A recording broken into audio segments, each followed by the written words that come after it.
ഒരുപക്ഷെ കേരളത്തിൽ പാലക്കാട് ജില്ലയിലെ മലമ്പുഴ നിയോജക മണ്ഡലത്തിലായിരിക്കും 3 മുന്നണികളുടെയും തെരഞ്ഞെടുപ്പ് കമ്മിറ്റി ഓഫീസുകളിൽ ആദ്യം ഉദ്ഘാടനം ചെയ്യപ്പെടുന്നത് NDAയുടെ മലമ്പുഴ നിയോജക മണ്ഡലം കമ്മിറ്റി ഓഫീസായിരിക്കും. ഞങ്ങളെ സംബന്ധിച്ചോളം ഏറ്റവും അഭിമാനകരമായിട്ടുള്ള നിമിഷമാണ്. ഇത് തെളിയിക്കുന്നത് NDA കേരളത്തിൽ തെരഞ്ഞെടുപ്പ് പ്രവർത്തനങ്ങളിൽ മറ്റ് 2 മുന്നണിയേക്കാളും ഒരു പടി മുന്നിലാണെന്നുള്ളതാണ്. ഞങ്ങൾക്ക് സംഘടനാപരമായിട്ട് നല്ല അടിത്തറയുള്ള ഒരു നിയോജക മണ്ഡലമാണ്. കഴിഞ്ഞ 2016-ലും 2021-ലും ഞങ്ങൾ വലിയ മുന്നേറ്റം നടത്തിയ മണ്ഡലമാണ്. കഴിഞ്ഞ തദ്ദേശ സ്വയംഭരണ തെരഞ്ഞെടുപ്പിൽ CPM 38 വർഷമായിട്ട് ഭരിച്ചിരുന്ന അകത്തേത്തറ പഞ്ചായത്ത് ഞങ്ങൾ ഭരണം പിടിച്ചെടുത്തു. മലമ്പുഴ പഞ്ചായത്തിൽ ഒരു സീറ്റിലാണ് ഞങ്ങൾക്ക് ഭരണം നഷ്ടപ്പെട്ടത്. മലമ്പുഴ നിയോജക മണ്ഡലത്തിലെ 8 പഞ്ചായത്തുകളിൽ നിന്ന് ഭാരതീയ ജനതാ പാർട്ടിക്ക് പഞ്ചായത്ത് മെമ്പർമാരുണ്ട്. ഒരു കാലത്ത് ഇടതുപക്ഷത്തിന്റെ കോട്ട എന്നറിയപ്പെട്ടിരുന്ന മലമ്പുഴ നിയോജക മണ്ഡലം ഇന്ന് കാവ്യ അണിഞ്ഞുകൊണ്ടിരിക്കുകയാണ്. അല്ല, ഞങ്ങളെ സംബന്ധിച്ചോളം സ്ഥാനാർത്ഥികളെ സംബന്ധിച്ച് ചർച്ച ചെയ്യുന്നത് പാർട്ടിയുടെ സംസ്ഥാന ഘടകവും അതുപോലെ തന്നെ അന്തിമ തീരുമാനമെടുക്കുന്നത് പാർട്ടിയുടെ പാർലമെന്ററി ബോർഡുമാണ്. ഞങ്ങൾക്ക് ഏൽപ്പിച്ചിട്ടുള്ള ചുമതല പാർട്ടിയെ തെരഞ്ഞെടുപ്പിനായിട്ടുള്ള താഴെത്തട്ടിൽ ബൂത്ത് തലത്തിൽ സംഘടനാപരമായിട്ട് സജ്ജമാക്കുക എന്നുള്ളത്. നിയോജക മണ്ഡലം ഇൻചാർജ് എന്നുള്ള നിലയിൽ കേരളത്തിലെ പാർട്ടിയുടെ പ്രധാന നേതാക്കന്മാരെല്ലാം ആ പ്രവർത്തനങ്ങളിലാണ്.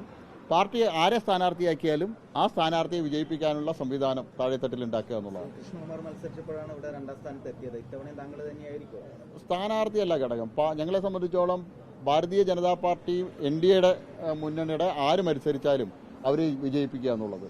അത് 2016-ലും 2021-ലും പാർട്ടി എന്നെ സ്ഥാനാർത്ഥിയാക്കി ഞാൻ മത്സരിച്ചു എന്ന് മാത്രം. ഇനിയിപ്പോൾ പുതിയ ആരെ പാർട്ടി സ്ഥാനാർത്ഥിയാക്കി കണ്ടെത്തിയാലും അവരെ വിജയിപ്പിക്കാനുള്ള സംവിധാനം പാലക്കാടും അതുപോലെ തന്നെ മലമ്പുഴയിലും പാലക്കാട്ടിലെ മറ്റു നിയോജക മണ്ഡലങ്ങളിലെല്ലാം ഞങ്ങൾ അതിനുള്ള തയ്യാറെടുപ്പിലാണ്. BJPയുടെ A ക്ലാസ് മണ്ഡലങ്ങളിലെല്ലാം BJP പ്രചരണം ആരംഭിച്ചു. നേമത്ത് സംസ്ഥാന അധ്യക്ഷൻ തുടങ്ങി, ഇന്നിപ്പോൾ തൃശ്ശൂർ പത്മജ തുടങ്ങി. അത്തരത്തിൽ നോക്കുമ്പോൾ പാലക്കാടും മലമ്പുഴയാണ് ഇപ്പോൾ ഒന്നും ആരംഭിക്കാത്തത്. ഇപ്പോൾ മലമ്പുഴയിൽ ഓഫീസ് ഉദ്ഘാടനം നടക്കുന്നുണ്ട്. പാലക്കാട് എന്താ സ്ഥിതി? അല്ല, പാലക്കാട് സ്ഥാനാർത്ഥിയെ സംബന്ധിച്ചോളം തെരഞ്ഞെടുപ്പ് കമ്മീഷൻ തെരഞ്ഞെടുപ്പ് തീയതി പ്രഖ്യാപിച്ചിട്ടില്ലല്ലോ. ഇലക്ഷൻ നോട്ടിഫിക്കേഷൻ വന്നാൽ ഞങ്ങളുടെ സ്ഥാനാർത്ഥി വരും.